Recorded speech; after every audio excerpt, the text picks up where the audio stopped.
Салам алейкум, уважаемые дагестанцы и гости нашей республики. С вами сегодня я, Магомедбек Салтинский, специальный корреспондент журналистских расследований. Сегодня речь пойдет о медицине России, в том числе и о медицине Дагестана.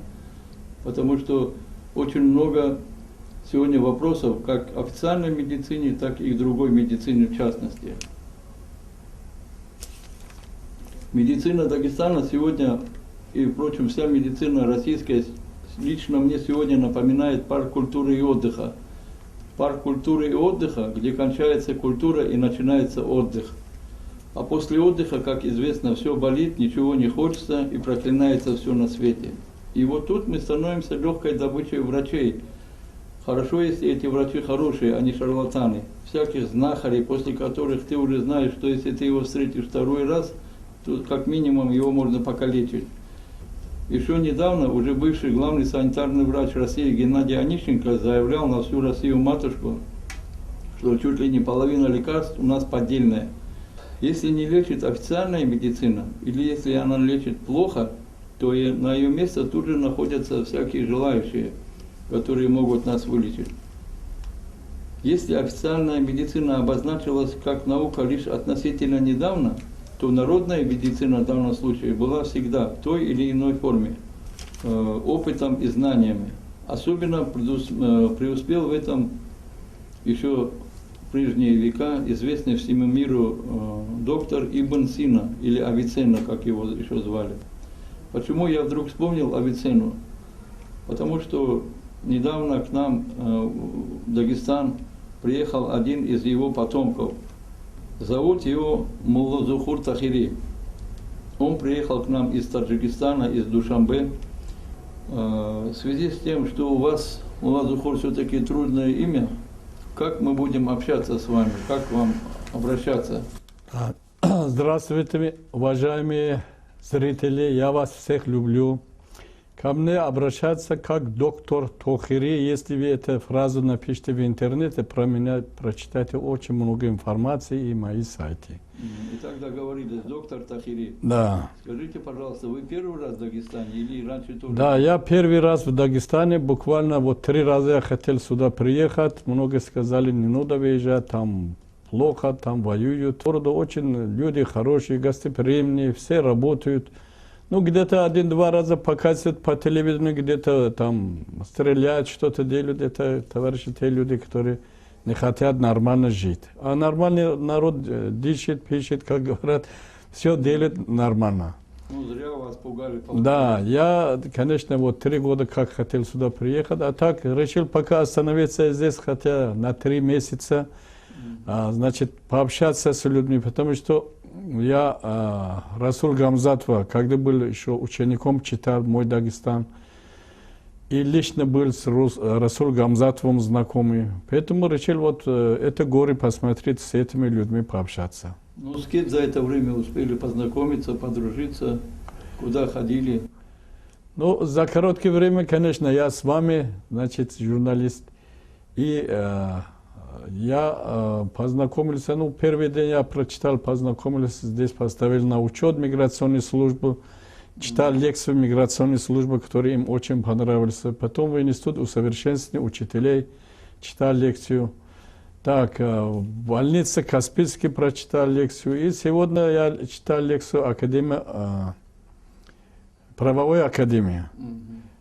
Ну, еще в одной женской консультации. Вот то, что я пока людям даю информацию, знания, свой опыт, наработки, чтобы люди могли, ну, свое здоровье поправить. Потому что, как вы вначале сказали, великий Авиценна в свое время сказал, что люди умирают не от болезни, а от незнания. Я принес свое знание. Ни один ученый с собой в том мире не таскает знаний. Поэтому надо написать книгу, передавать свой опыт и жить в мире и в дружбе. Ну, я слышал, что вы даже знаете нашего президента Рамазана Абдуллатипова, так как он был там у вас послом. Так, я Рамазан Гаджимурадович еще знаю давно. И когда на территории ВДНХ был презентация его книги, это, наверное, лет 10-15 назад, мы там познакомились. Он подарил 5 своих книг мне, и в одной книге написал автограф великому таджику Тахире от Рамазана Гаджимурадовича. Вот когда он был в Таджикистане, я к нему приехал в посольство с этой книжки. Говорю, вы меня помните? Говорит, конечно, помню. А потом я ему отдал свою книгу «Путеводитель народного целителя», который в этом книжке есть наш портрет с Разул Гамзатовым. Когда-то я его, я член Союза писателей и России, Таджикистана, и с ним познакомился давно, и пошел в больницу его консультировать, как друг, да. И мы там фотографировались. Вот на память остался наши фотографии. Так, я ему подарил, мы хотели как-то сотрудничать, все. И он стал сейчас президентом, я приехал, вот хочу с ним тоже организовать встречу, как-то организовать совместные предприятия, даже сделать, как сейчас вот между Дагестаном и Таджикистаном нету рейс самолет, да, дружба народов, как Мирза Турсунзаде дружил с Гамзатовым, и у вас в городе есть улица Мирза Турсунзаде. Это люди, вот это частное общение людей связывают. Наша сила в дружбе. Чем больше друзей, мы развиваемся. Поэтому я пришел от чистой души передать свой опыт, знания. Здесь вот я смотрю, нету производства по выпускам лечебной травы, хотя у вас, как у нас в Таджикистане, очень много лечебной травы, которые можно просто лечить людей и вести производство в этих местностях. Но вы к нам приехали, я знаю, не с пустыми руками. Дело в том, что и специализируетесь именно на народной медицине, и тем более у вас за плечами такой родственник, и тем более такая обширная медицинская база. Конечно, хочется спросить у вас, вот поделиться, чтобы вы поделились с нами своими методиками, показали все эти. Расскажите, пожалуйста, о своих, вот, в данном случае, с чего начнем, книг? Спасибо. На сегодняшний день я являюсь автором 37 книг и 17 лекарственных препаратов.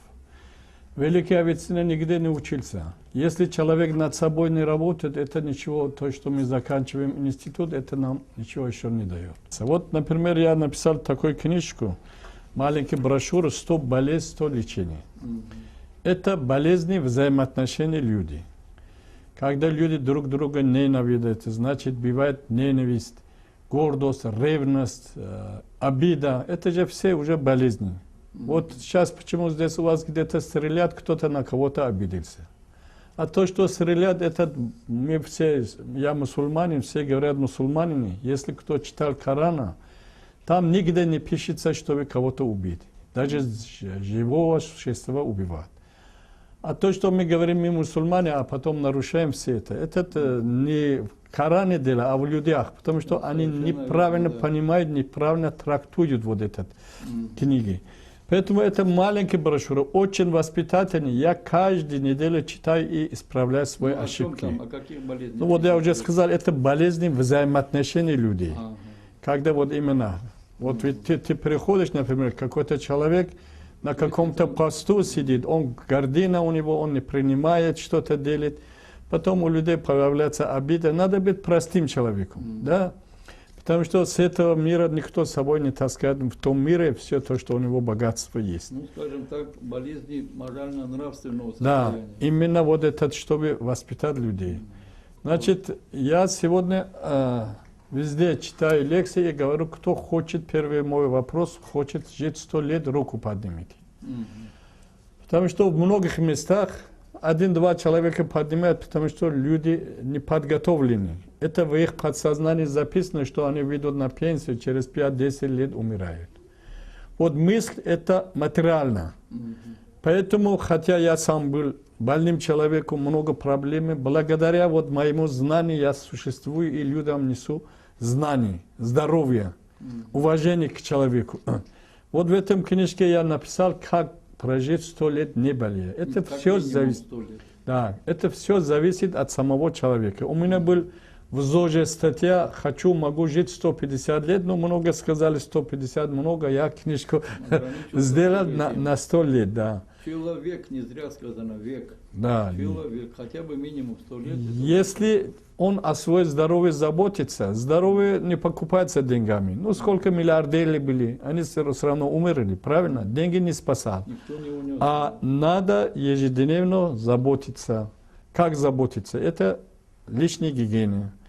Вот, например, я написал день, с чего начинается? С питья воды. Вот написал книжку «Вода дороже золота». Только одним простым, как пить воду, можно лечить много болезней. Вот я, например, всем говорю, что как проснулись, пейте 1-2 стакана воды. Почему? Это шаг, да? Да, потому что вода, которая у нас в организме была, испаряется. Раз испаряется, ну, он входит через мочу, через дыхательные пути, через кожу, пот. И, естественно, кровь сгущается. А когда ты заполняешь воду, естественно, уже кровь нормальная. А когда загущается, потом образуется тромб, инфаркт, инсульт. А потом ежедневно мыть тело. Это гигиена. Кожа тоже дышит. Вот один раз в баню сходишь в парную, и сразу тебе легче становится. И методы очищения кишечника, клизмы различные, укутывания, все. Просто когда человек начинает это делать, естественно, он не будет болеть. У него будет дорога к здоровью. Так, вот здесь...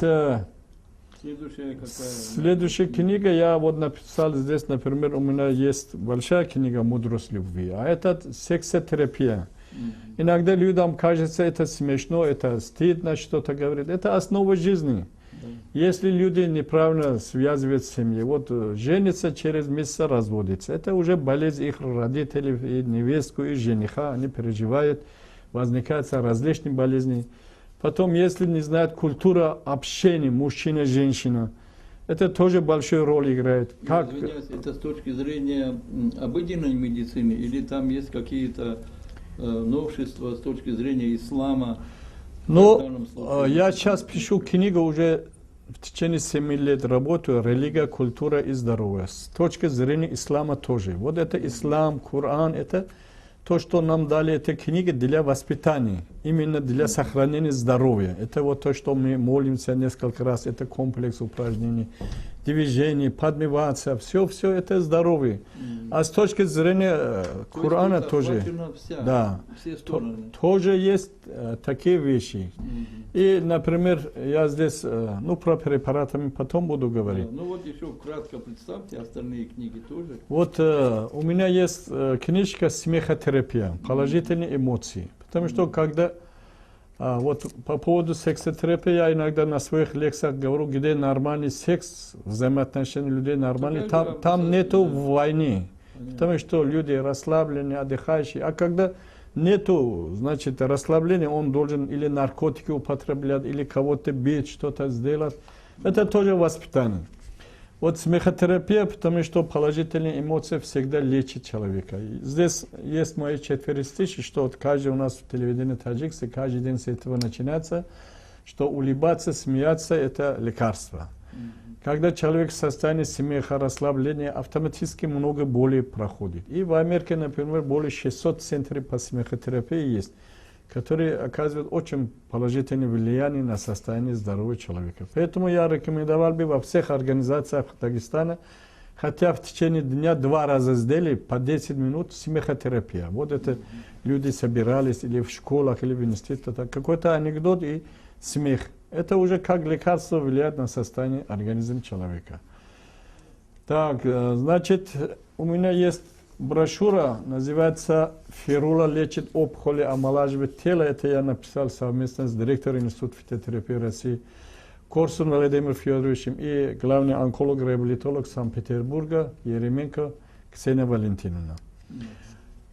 И почему вот эту брошюру мы написали, при Союзе 7 человек защитили диссертацию по поводу фирула. Да, вот фирула, вот такой трава, значит, и она растет в Таджикистане, конечно. Вот мы взяли оттуда таджикский заравшанский фирула. А так по всему миру растет около 180 фирули. Только в Таджикистане 17 видов фирула растет. А у нас в Дагестане есть, не знаю? Ну, в Дагестане, может быть, есть, но мне надо немножко изучать флору и фауну здесь.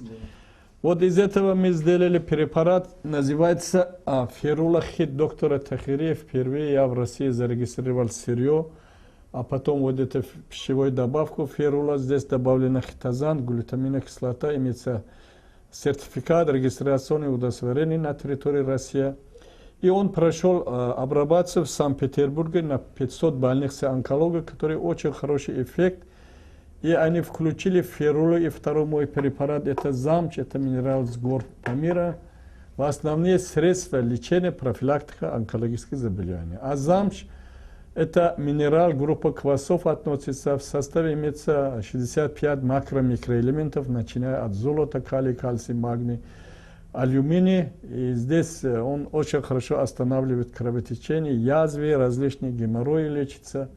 Сочетание вот при онкологии любой локализации. Не имеет значения до химиотерапии, после химиотерапии, потому что ферула повышает иммунитет. Так, и здесь в этом книге есть очень много информации. Но это... Так, здесь вот я последний мой наработка и официально уже начинает выпускать на территории России крем тарангин от доктора Тахири. Потому что много мужчин за 50-60 лет начинается процесс аденома, потом уретрите, простатите. Вот это на основе 9 продукций натурального происхождения и травы, масли очень хорошо помогает, у кого есть аденома, уретрит, простатит. А женщины используются при воспалительных процессах, при эрозии шейки матки, при воспалительных и онкологических заболеваниях бесплодия. Да, и делаются тампоны.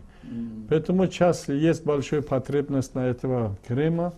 Это мои наработки, значит, которые сегодня широко пользуются уже на территории России. Ну, значит, где можно будет приобрести ваши книги? Вы уже где-то договорились у нас тут, что будут книги выпускать? Так, я уже 5 своих книги уже отдал в издательство здесь. Буквально сегодня я получаю 2 брошюры, вот 100 болезней и сексотерапия, остальные в течение недели выпустить.